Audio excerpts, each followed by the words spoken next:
All right, Shalom Akim. Salakia, coming back at it again, you know what I'm saying, with a part two to the lesson. You know how to take a phone call. All right, but, basically I left off on the note. A lot of these people, they're going to be getting judged, man.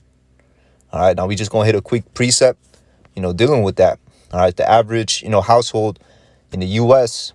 here in Babylon is not going to be looking too good, man.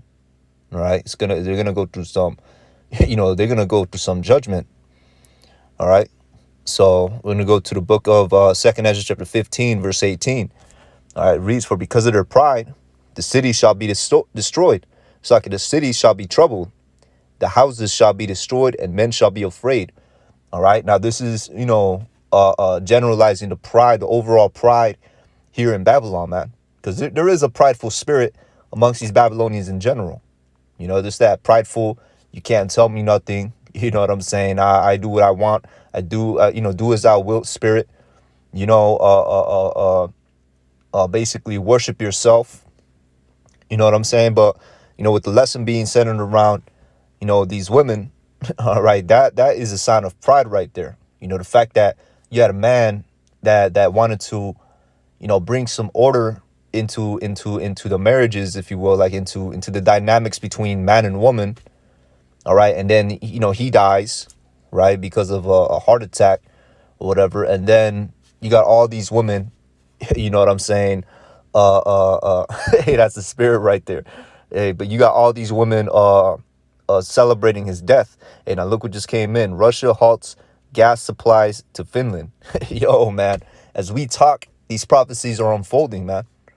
All right, these prophecies is unfolding, and that's going to be a motivator as to why, the beast is going to turn against the whore. Okay, the beast being the EU, all right, the European Union, and the whore being Babylon. All right, as it is written in the scriptures. Okay, but not to go off on the tangent. Going back to the topic at hand. All right, we solidified. All right, for because of their pride, the city shall be troubled, the houses shall be destroyed. Okay, so it's not going to look good for the average household in Babylon, all right, during the time of Jacob's trouble. And it says, and men shall be afraid. So if men are afraid, how much more these women?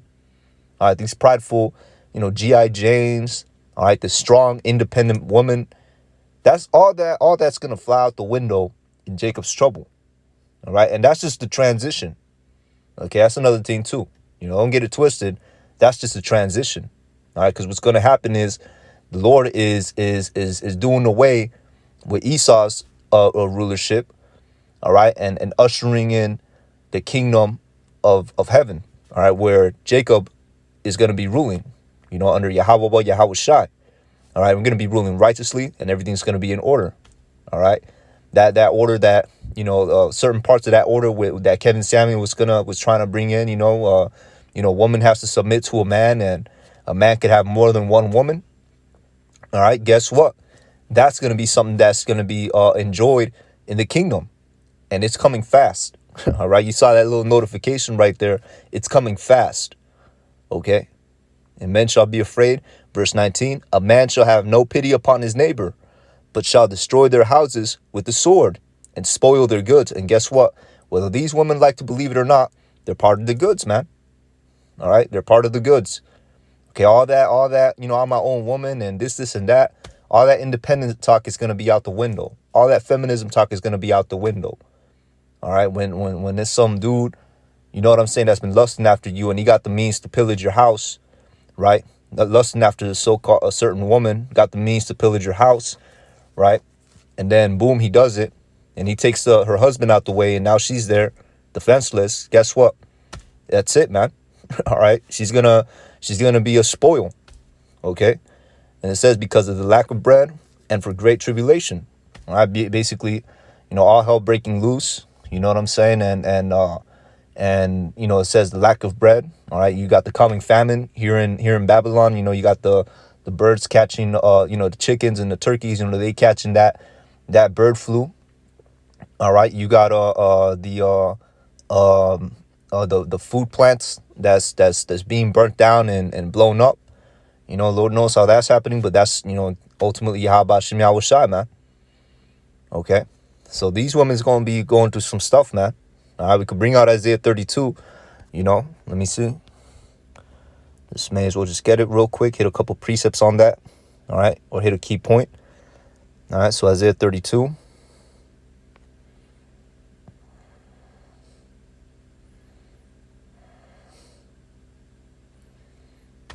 All right, so book of Isaiah chapter 32 verse 9. Rise up, you women that are at ease. Hear my voice, ye careless daughters. All right, and they're careless, man. Okay, because here it is. You got all hell about to break loose. And they still looking forward to that, hot girl summer. They're on that hot girl summer spirit, man. That adulterous spirit, you know.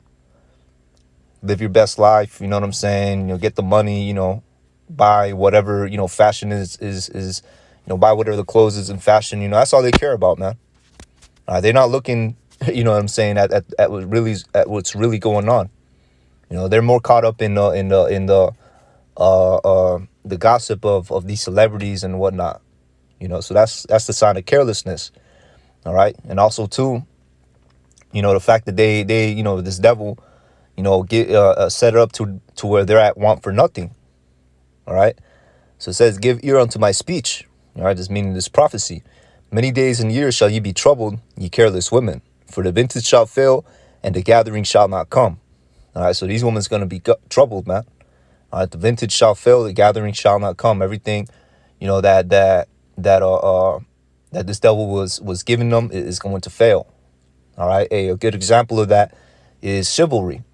Okay. You had that spirit, where men would be, super gentlemanly, open doors for women and, go out their way to, do things for women, take off their jacket, put it on the puddle so that the woman doesn't walk over the puddle, things like that. These are things that's being done away with, man, especially with that, the red pill movements, things of that nature. Men are just fed up with you women. All right. Taking advantage of men, with their goodwill, because you got a lot of men, they'd be providers and do all that, with the goodwill. But with these, adulterous women, taking advantage of that, they cutting that off, man. All right. And what's being replaced is a different type of spirit, man. All right. It's a resentful spirit that's among these men, in the world. All right. Now, us in this truth, man, we share certain resentments, but we understand at the end that Yahweh Shem Shai is the one bringing the judgment. All right. So we're not really worried about the women, but it's just, spirit on me, do a lesson on this, because this is very disturbing, man. The fact that, a dude dies and, you know what I'm saying? You got all these women coming out the woodwork celebrating it. It's just wicked, man. All right. Verse 11, tremble, ye women that are at ease, be troubled, ye careless ones, strip ye and make ye bare, and gird sackcloth upon your loins. They shall lament for the teats and for the pleasant fields, for the fruitful vine. All right. And that's going to be in the time of the famine. All right. The time of the great tribulation. All right. They're not going to be able to go to the mall, go shopping, girls' night out, things of that nature. All that's going to be done away with, man. All right. So let's go back into another verse. All right. Because ultimately, this is what we looking forward to, is the kingdom of heaven. Okay. That's what we're looking forward to. And guess what? In the kingdom, you know what I'm saying? All that's going to be done away with, man. It's going to be ordered upon the earth. All right. So the book of Isaiah chapter 9, verse 6, and I'm going to end it off with this. And it reads, for unto us a child is born, unto us a son is given. And that's talking about Yahweh Shai. And the government shall be upon his shoulders. And his name shall be called Wonderful, Counselor, the Mighty Power, the Everlasting Father, the Prince of Peace. All right. That's talking about Yahweh Shai. Okay. Of the increase of his government and peace, there shall be no end upon the throne of David. All right. Meaning that once the kingdom is implemented, there's not going to be anybody else that's going to call next, man. We got next and we got it forever. All right. These other nations, they had their time to rule. All right. And guess what? They're not going to rule anymore. All right. They're going to be under us in the kingdom. It's going to be a true world order that's going to be established in the return of Hamashiach Yahweh Shai. All right. So it reads, upon the throne of David and upon his kingdom, to order it and to establish it with judgment and with justice from henceforth, even forever. The zeal of Yahweh Shem Yahweh Shai of hosts will perform this. Okay. And that's what's going to happen. All right. That's what we look forward to. Our deliverance unto the kingdom of heaven, where things are going to be done in righteousness. All right. All that feminism, all that alphabet stuff. You know what I'm saying? All that's going to be done away with, man. Okay, this devil being in rulership, us having to go to him, for jobs and basically be under this devil, man, being the tail and not the head. All that's going to be done away with, man. In the kingdom, we're going to be the ones calling the shots. So-called Black, Latino, and Native American man. All right, so with that, I'm going to say, Call Allah Yahweh Ba'ashim Yahushai, Ba'ashim Rakha HaKudash. Forgive me the spirit to do this lesson. Lord willing, this lesson was edifying. With that, I'm going to say, Shalom. On to the next.